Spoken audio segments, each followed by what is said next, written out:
Am I the jerk for refusing to continue providing free childcare for my stepdaughter? Posted by you/paying-comfortable8891. I participated in a work program with the local clerk of court's office when I was in high school. They hired me after I graduated, and I reached 30 years of service before I turned 50. With 30 years of service, you can receive your full pension at any age. I worked until my first grandchild was born, then retired to be grandma daycare. I have 5 grandchildren, an 8-year-old boy from my stepson, a 7-year-old boy from my son, a 5-year-old girl, and an 18-month-old boy from my daughter. I babysat all of them without issues or complaints. I still care for the 18-month-old Monday through Friday and watch the older ones during the summer and school holidays. My stepdaughter and her boyfriend have been non-stop drama since before their baby was born. When she was 10 weeks pregnant, they gave me a 3-page list of rules for babysitting. They said if I didn't sign it, I wouldn't be allowed to babysit. I told them I understood their need to do what was best for their baby and assured them there would be no hard feelings if they made other childcare arrangements. Some rules were almost understandable, but most were downright ridiculous, and none of them were going to work for me. I don't remember all the rules, but here are some examples. I couldn't take the baby anywhere without their permission. I couldn't watch more than one additional child while babysitting. I couldn't cook. I had to provide the full name, date of birth, and address of any potential visitors for their approval before the person could be around their child. They had to know any time I had a guest over, who it was, and how long they stayed. My 9-year-old cat would have to be kept out of any room the baby might be in, even when the baby wasn't there, and I couldn't get another pet without their agreement. When she was 7 months pregnant, they returned with revised rules in an attempt to compromise. Again, I told them their expectations didn't fit with my life and encouraged them to find other childcare. 2 days after my stepdaughter returned to work, she called and asked if I could watch Cullen the next day. I agreed but made it clear I would provide safe, appropriate care based on my judgment, and wouldn't tolerate complaints or accusations of violating their rules. I wanted it to be very clear that I wasn't agreeing to any of their conditions. My stepdaughter was fine when she dropped Cullen off and picked him up, but I felt like she interrogated me every time. It was tolerable, but her boyfriend was downright rude. By Sunday, I would dread the start of the week because of their behavior, especially his.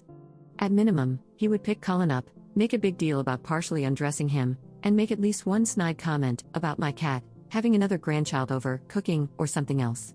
Then he'd say something like, "I guess we don't have any choice but to put up with this for now," or, "I guess you're happy you won."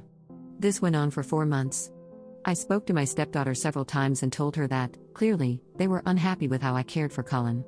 I suggested they find alternative childcare and said her boyfriend needed to tone down his behavior.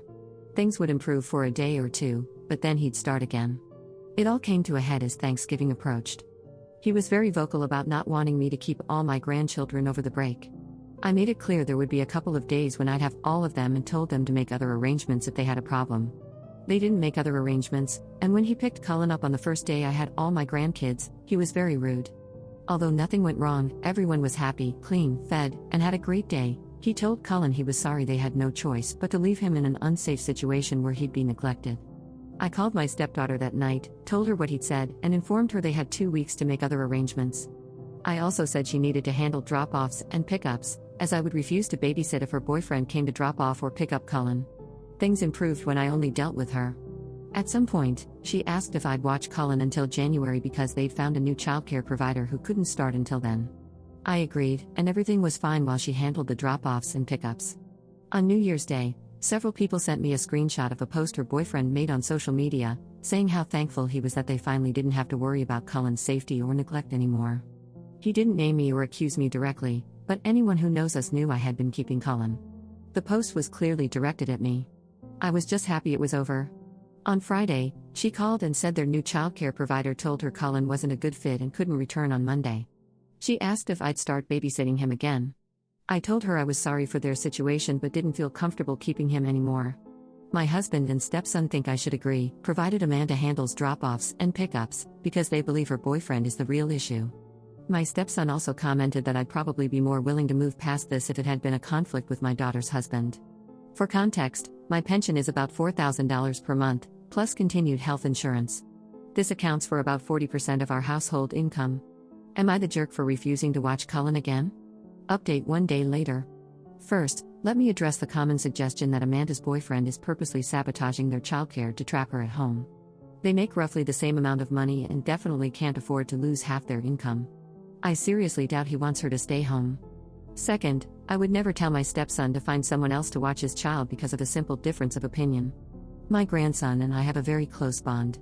He's the oldest, and it would break both my heart and his if he didn't come spend his holidays and summers with me. Plus, he's a huge help with the little ones when I have them all and things get hectic. I would never be so petty as to make him, and all my other grandchildren, suffer because of an adult disagreement. I sort of asked around about why they were dropped by their new sitter so quickly. Apparently, they weren't. Amanda picked Cullen up and dropped him off both days he went, and everything was lovely. He did cry quite a bit, but they expected that to improve as he adjusted to not being held as much. My husband and stepson talked to Amanda, and she said they realized they can't afford daycare. They already made the easy changes, packing a lunch, giving up fancy coffee, etc., and his dad and her mom are both contributing about $100 per month each towards childcare. They can barely afford it, but they didn't realize you have to send everything the baby needs. I buy diapers, wipes, formula, bottles, extra clothes, etc. They just hand me the baby. They didn't realize that daycare doesn't cover all that. Also, imagine her boyfriend's surprise when he found out what the staffing ratios are in this very expensive daycare. One adult cares for 5 infants. I guess he thought someone would provide one-on-one care, along with diapers, wipes, and formula for $350 a week. My stepson relayed their almost apology. They felt overwhelmed by an infant and couldn't imagine that someone else could manage that plus other things. Cullen is going back to daycare tomorrow. Cullen's dad is selling his dirt bike, and Amanda is selling some designer clothes, handbags, and shoes to cover the cost. It'll get easier for them in 6 months when he transfers to the 1-year-old class, which is a little cheaper. Commenter: I'm so glad OP isn't backing down on this. I cannot believe she is providing everything for all the grandkids as well. Lesson well learned for the stepdaughter and her clueless boyfriend. People seldom appreciate what they receive for free.